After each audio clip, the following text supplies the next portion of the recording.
Marcus didn't look up when people walked by. He'd learned not to. Eye contact made them uncomfortable, made them hurry past even faster, so he kept his head down and kept drawing. The same face he'd drawn 1,000 times. The face that reminded him of a time when he believed in magic, in movies, in stories where broken people could become heroes. Johnny Depp's face. He didn't know why he kept drawing it. Maybe because it was familiar. Maybe because it gave him something to focus on besides the cold, the hunger, the fact that no one saw him anymore. But someone was seeing him now. Someone had stopped. Someone who recognized their own face staring back from a piece of cardboard held together with tape and hope. And when Marcus finally looked up, his charcoal stick froze mid-stroke. Because the man standing in front of him wasn't just any admirer of his work. It was Johnny Depp, and he wasn't walking away.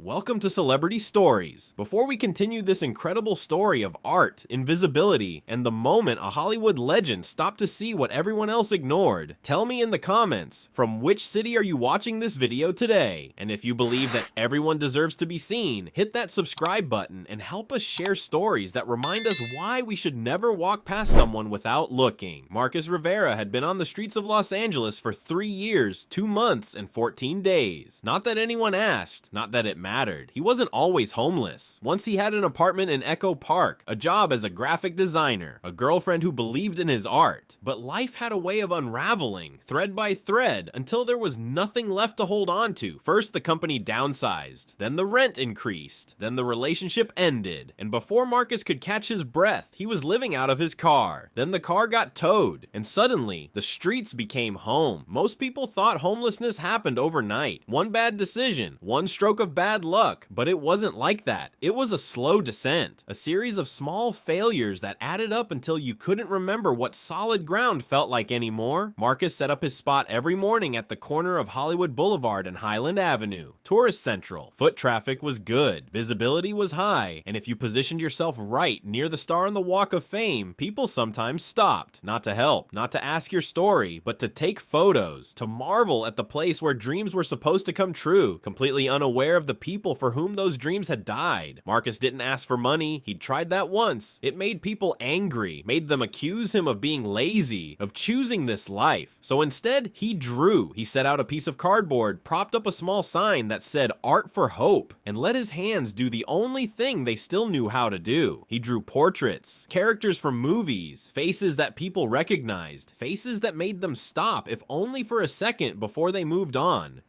And the face he drew most often? Johnny Depp.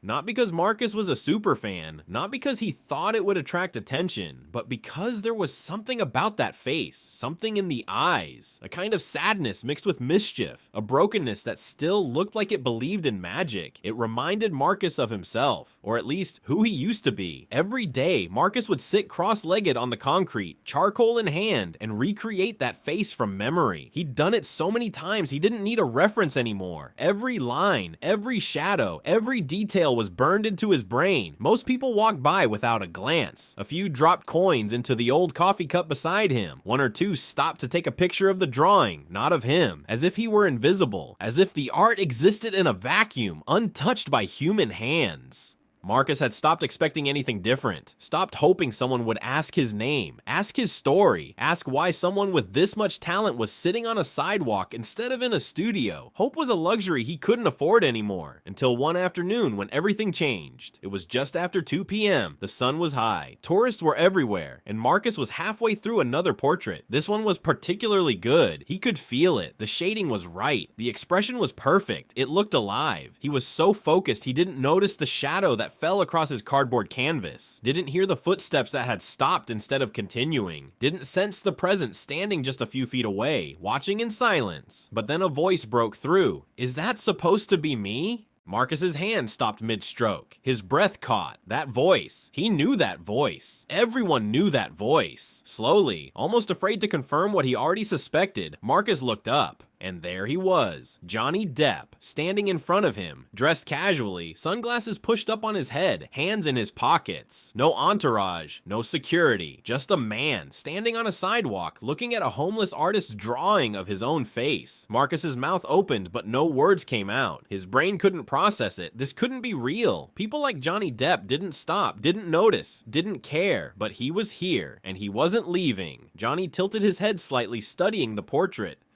"That's really good," he said quietly. "How long did it take you?" Marcus swallowed hard. About an hour.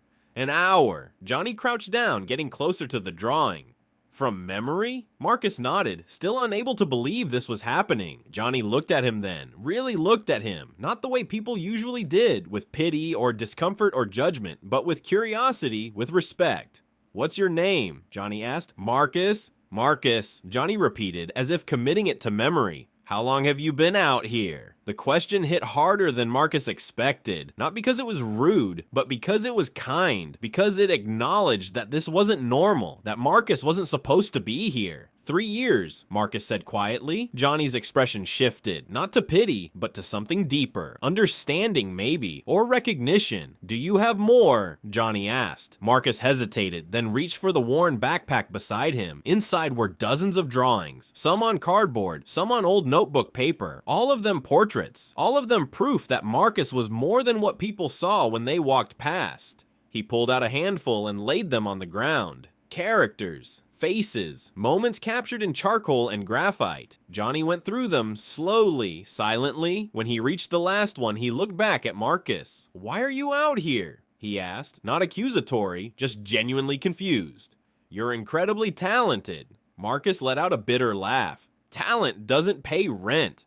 "It should," Johnny said, and he meant it. They sat there for a moment, the noise of Hollywood Boulevard swirling around them. Then Johnny stood up, pulled out his phone, and made a call. Marcus watched, confused, as Johnny spoke quietly into the phone. He couldn't hear what was being said, but he could see the seriousness in Johnny's face, the determination. When Johnny hung up, he looked down at Marcus. "I want to help," he said, "but I need you to trust me." "Can you do that?" Marcus didn't know what to say, didn't know if this was real or some kind of dream his exhausted mind had conjured up, but he nodded anyway, because what else was there to do? What else was there to lose? Johnny sat down on the sidewalk beside Marcus, not crouched, not hovering. He sat, as if they were equals, as if the concrete wasn't beneath him. "Tell me your story," Johnny said. And so Marcus did, not because he wanted sympathy, not because he thought it would change anything, but because someone was finally asking, someone was finally listening. He told Johnny about the job he lost, the apartment he couldn't keep, the girlfriend who left, the car that got towed, the slow spiral into a life he never imagined for himself. He told him about the art, how it was the only thing that kept him sane, the only thing that reminded him he was still human, still capable of creating something beautiful in a world that had stopped seeing him as anything but a problem.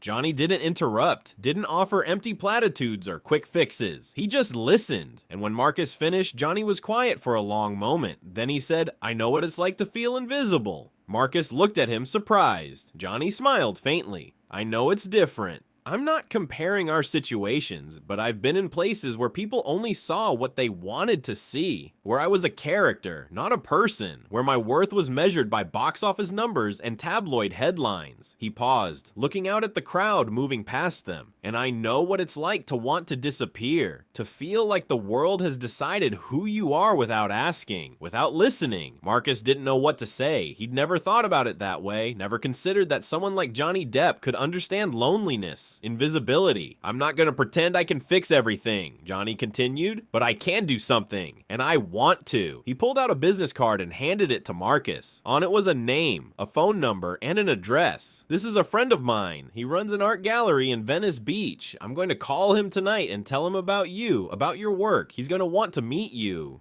Marcus stared at the card, his hands trembling slightly. "Why?" he whispered. "Why are you doing this?" Johnny looked at him with an expression Marcus couldn't quite read. Sadness, maybe, or recognition. "Because I almost gave up once," Johnny said quietly. "A long time ago, and someone stopped me. Someone believed in me when I didn't believe in myself, and I promised that if I ever had the chance, I'd do the same for someone else." He stood up, brushing dust off his jeans. "I'm not promising this will be easy," he said, "but I'm promising you won't be invisible anymore." Marcus felt something he hadn't felt in years, something dangerous and fragile and terrifying. Hope. Johnny kept his promise. That night, he called his friend, a gallery owner named David Chen, and 3 days later, Marcus stood in front of a small but respected gallery in Venice Beach, holding the business card Johnny had given him like it was a lifeline. He almost didn't go in, almost turned around and walked back to his spot on Hollywood Boulevard, where at least he knew what to expect. But something made him push open the door. David was waiting. He was younger than Marcus expected, mid-30s, with an easy smile and sharp eyes that seemed to see more than most people. "You must be Marcus," David said, extending his hand. "Johnny told me about you. He said you're one of the most talented artists he's ever seen." Marcus didn't know how to respond to that, didn't know if it was true or just kindness. But David didn't seem like the type to waste time on empty compliments. "Show me what you have," David said. Marcus pulled out his backpack and carefully laid out his drawings. The portraits, the characters, the pieces of his soul translated into charcoal and paper. David went through them slowly, methodically. He didn't say anything for a long time, and Marcus felt his hopes starting to crack. Maybe Johnny had been wrong. Maybe this was... "These are extraordinary," David said, looking up. "Raw, honest, real." Marcus exhaled a breath he didn't realize he'd been holding. "I want to give you a show," David continued. "A solo exhibition, 3 months from now. I'll provide the space, the promotion, everything. You just focus on creating." Marcus's vision blurred slightly. I don't have a place to work." "You do now," David said. He handed Marcus a set of keys. "There's a small studio above the gallery. It's yours. Rent-free for 6 months. After that, we'll see where you are." Marcus stared at the keys in his hand, unable to process what was happening. "Why?" he asked for the second time in 3 days. David smiled. "Because Johnny Depp doesn't call me about just anyone. And because your work deserves to be seen." Over the next 3 months, Marcus worked harder than he ever had. The studio became his sanctuary, a place where he could create without fear, without shame, without the weight of the world's judgment pressing down on him. He created new pieces, not just portraits of famous faces, but portraits of the people he'd met on the streets, the forgotten, the invisible, the ones everyone walked past without seeing. And when the exhibition opened, it wasn't just about Marcus's talent. It was about his story, about what it meant to be seen, to be valued, to be given a second chance. Johnny came to the opening. He didn't make a big entrance, didn't draw attention to himself. He just walked through the gallery quietly, looking at each piece with the same careful attention he'd given to that first drawing on the sidewalk. When he reached Marcus, he smiled. "You did it," Johnny said simply. Marcus shook his head. "You did it. You gave me this." "No," Johnny said firmly. "I gave you a door. You walked through it. That's all you." The exhibition was a success. Critics called Marcus's work raw and unflinching. Collectors bought pieces. And for the first time in years, Marcus had money in his pocket and a roof over his head that wasn't temporary. But the biggest change wasn't external. It was internal. Marcus had been seen, not as a problem, not as a statistic, but as a person, as an artist, as someone whose story mattered. Johnny never took credit, never did interviews about what he'd done. For him, it wasn't a headline. It was just what you do when you see someone who deserves a chance. And Marcus, he never forgot the man who stopped when everyone else kept walking, who saw past the cardboard and the charcoal and recognized the person underneath. Because sometimes all it takes is one person, one moment, one act of kindness from someone who remembers what it feels like to need it. So now I ask you, have you ever walked past someone without really seeing them? Or have you been the person no one stopped to notice? Share your story in the comments. Tell us about a time someone saw you when you felt invisible, or about a moment you stopped when everyone else kept walking. Because here at Celebrity Stories, we believe that everyone has a story worth hearing. And sometimes the most powerful thing you can do is stop, look, and remind someone that they matter. Thank you for watching. If this story moved you, subscribe, share, and help us make sure that people like Marcus are never invisible again. We'll see you in the next story. And until then, if you see someone creating something beautiful, stop. You might just change their life.